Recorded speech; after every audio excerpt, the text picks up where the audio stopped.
الحمد لله رب العالمين والصلاة والسلام على خاتم النبيين محمد وعلى آله وأصحابه وأزواجه وذرياته أجمعين ومن تبعهم بإحسان إلى يوم الدين وبعد.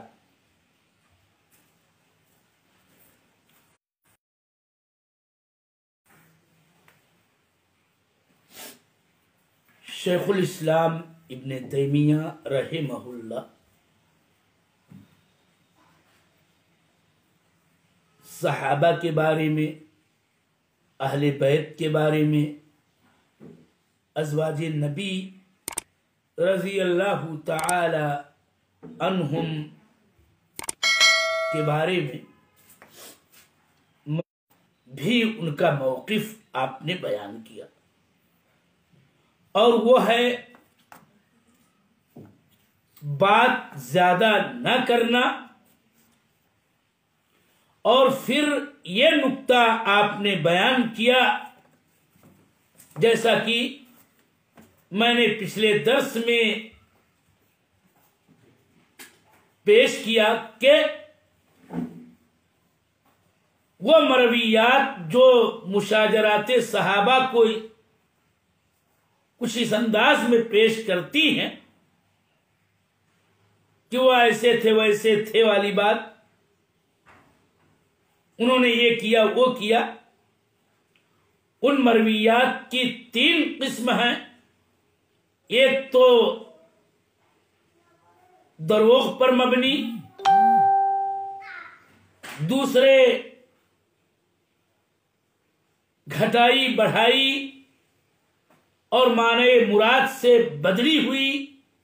مرویات. ظاہر ہے ان دونوں کا کوئی اعتبار نہیں، ان دونوں کا رد کرنا واجب. تو تیسری قسم کچھ صحیح باتیں ہیں لیکن اس میں ان کا جو کردار و عمل ہے اس میں وہ مجتہد تھے، متعول تھے، یا تو مجتہد مصیب یا مجتہد مخطی، اور یوں وہ مستحق اجر تھے، یا تو دوہرا اجر یا ایک اجر کے ہر حال میں مستحق، اور مجموعی طور پر وہ اس مسئلے میں معذور تھے اور مغفور تھے. تو اب اس کے بعد شیخ الاسلام ابن تیمیہ رحمہ اللہ نے صحابہ کی شان و عظمت کو ایک اور زاویے سے یہ بیان کیا، اور ساتھ ساتھ اہل سنت والجماعت کے صحابہ کے بارے میں عمومی طور پر اور ان مشاجرات میں شرکت کرنے والوں کے بارے میں خصوصی طور پر گویا ایک موقف جو اہل سنت کا ہے اور وہ مدلل ہے. شیخ الاسلام ابن تیمیہ رحمہ اللہ نے اسے بڑی ہی دیدہ ریزی کے ساتھ مدلل جامع طور پر بیان کیا ہے. ایک لمبی روایت ہے، ایک لمبی عبارت ہے شیخ الاسلام ابن تیمیہ کی، ان کی کتاب عقیدہ واسطیہ میں، جو آج میں پڑھ کے آپ کو ترجمہ صرف سنانا چاہتا ہوں، اور کل اگلے درس میں مستند شارحین واسطیہ کی تحریروں کا لب لباب اور اس کا خلاصہ آپ کے سامنے رکھنے کی کوشش کروں گا تاکہ مسئلہ واضح اور مبرہن ہو جائے۔ عبارت میں ایک بارگی نہیں پڑھ رہا ہوں، بلکہ ایک ایک جملہ پڑھ کے اس کا ترجمہ میں کر رہا ہوں۔ اصل مسئلہ خود شیخ الاسلام ابن تیمیہ رحمہ اللہ کی اس اہم ترین کلام کی روشنی ہی میں آپ پر واضح ہو جائے گا انشاءاللہ تعالی۔ آپ نے فرمایا وَهُمْ مَعَ ذَلِكَ لَا يَعْتَقِدُونَ أَنَّ كُلَّ وَاحِدٍ مِنَ الصَّحَابَةِ معصوم عن كبائر الإثم وصغائره۔ سابقہ سطور میں صحابہ کے بارے میں جو موقف اور جو اصول اہل سنت والجماعت کا بیان کیا گیا اور وہی درست اور صحیح اعتدال پر مبنی دلائل سے مدلل کتاب و سنت کے صحیح فہم پر مبنی موقف ہے، لیکن اس کے باوجود کہ ہم شجار صحابہ کے بارے میں گفتگو نہیں کرتے اور ہم یہ سمجھتے ہیں، ہمارا یہی نظریہ ہے اور موقف ہے کہ مشاجرین صحابہ ومن معہم مجتہد مختی مجتہد مصیب تھے اور یوں معذور و مغفور تو تھے، لیکن اس کے باوجود، عبارت کا میں ترجمہ کر رہا ہوں، لیکن اس کے باوجود اہل سنت والجماعت صحابہ کے بارے میں یہ اعتقاد نہیں رکھتے ہیں کہ ان میں سے ہر ایک کبیرہ اور صغیرہ گناہوں سے معصوم ہے، بلکہ یہ جائز ہے، بل یجوز علیہم الذنوب بالجملہ، بلکہ یہ جائز ہے کہ ان سے ذنوب عمومی طور پر ذنوب ان سے سرزد ہو جائے تو صحابہ کی عصمت ان کل صغیر و کبیر، یہ ہمارا اعتقاد نہیں، بلکہ یہ جائز ہے کہ صحابہ سے مجموعی طور پر کہ ان میں سے کسی سے، ان میں سے بعض سے کسی گناہ کا ارتکاب ہو جائے اور ان سے گناہ سرزد ہو جائے، لیکن سب گناہ پر متحد و متفق و مجمع ہو جائے، یا یہ کہ معاذ اللہ صحابہ اور صحابہ میں سے کوئی گناہ کو حلال سمجھنے کا اعتقاد رکھ لے، یہ ہمارا اعتقاد و موقف نہیں ہے، بلکہ ہو سکتا ہے کہ وہ بھی بشر تھے، انسان تھے، انسان ہونے کے ناطے سے، فرد بشر ہونے کے ناطے سے ان سے بھی کوئی غلطی، خواہ کبیرہ خواہ صغیرہ، ان سے بھی سرزد ہو سکتا ہے، لیکن اس کے ساتھ ساتھ شیخ الاسلام ابن تیمیہ کی عبارت آگے آپ ملاحظہ کریں، جس کا میں اب ترجمہ کر رہا ہوں کہ وَلَهُم مِّنَ السَّوَابِقِ وَالْفَضَائِلِ ما یوجب مغفرت ما یصدر منہم ان صدر. لیکن یہ بات یاد رہے کہ ان کے سابقہ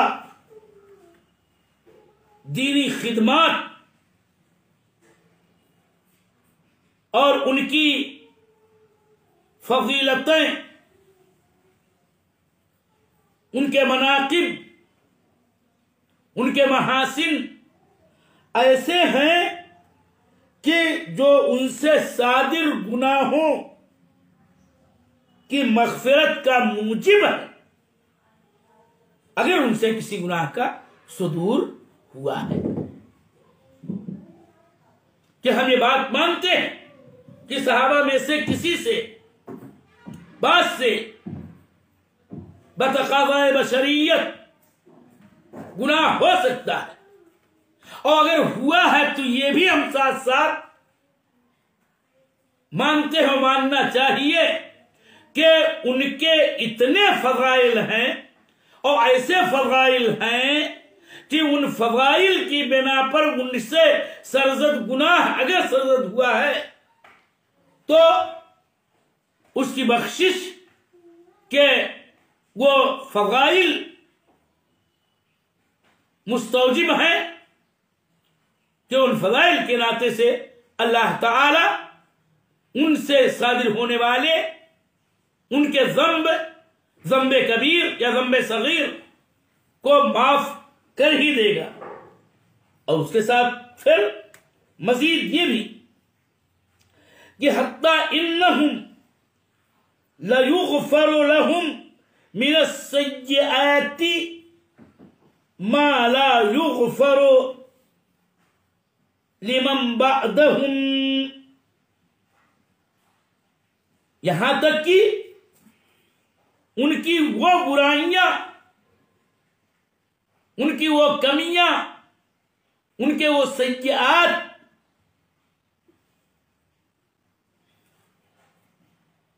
بخش دیے جائیں گے کہ جو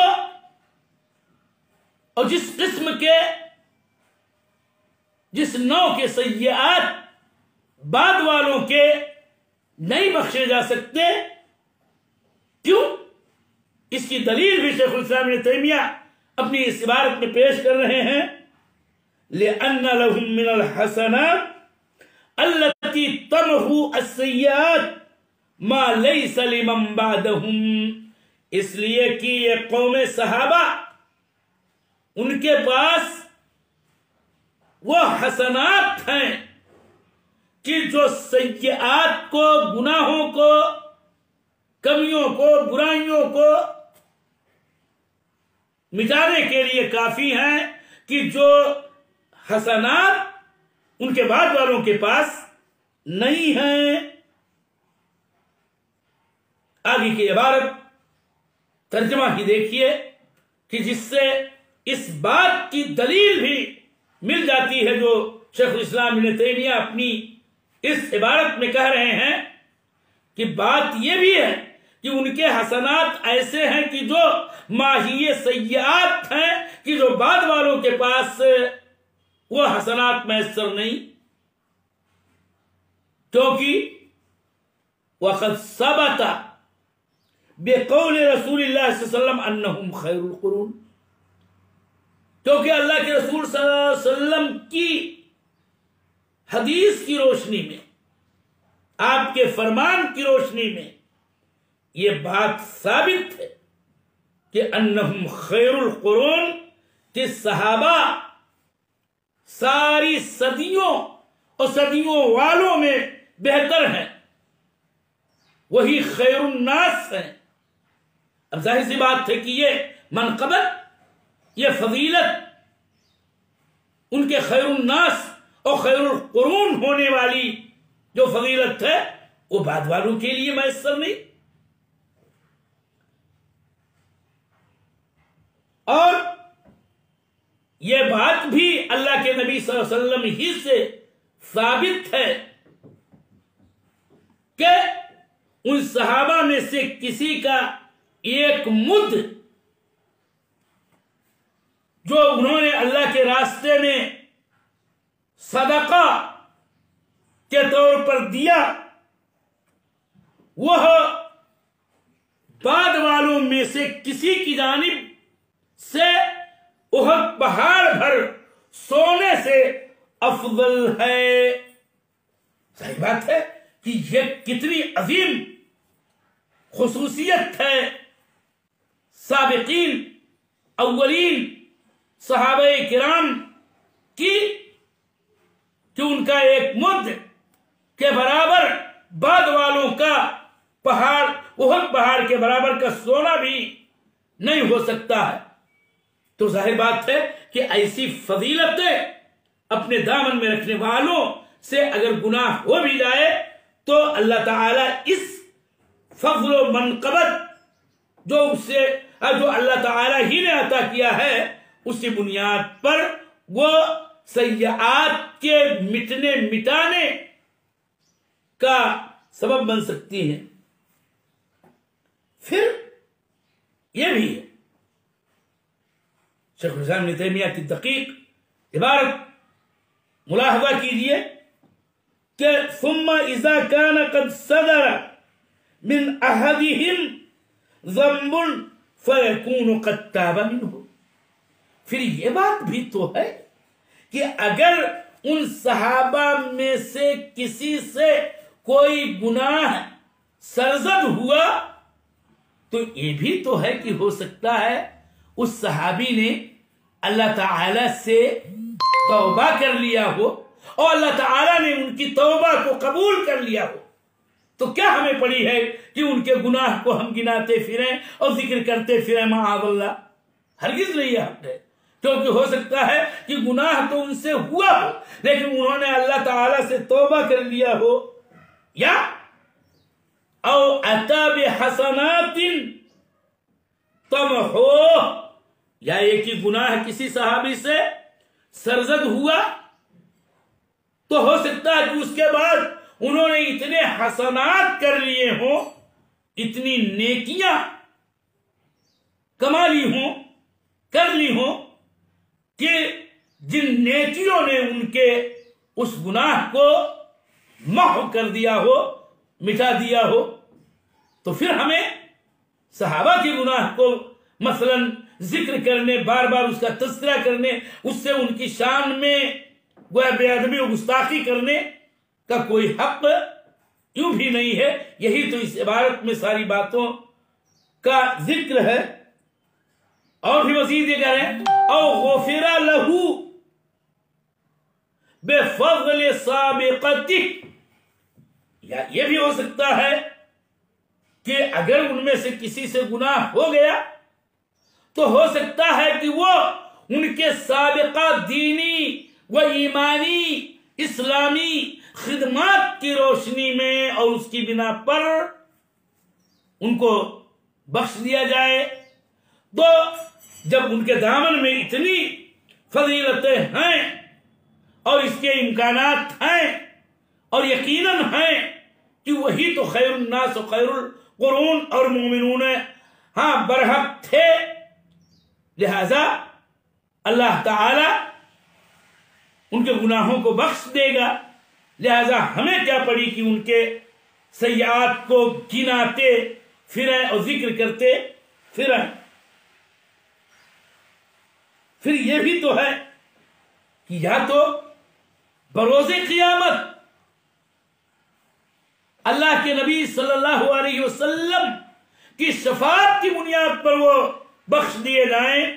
مغفور ہو جائیں، او بشفاعت محمد صلی اللہ علیہ وسلم، کہ وہی انسانوں میں شفاعت نبوی کے سب سے زیادہ حقدار ہیں۔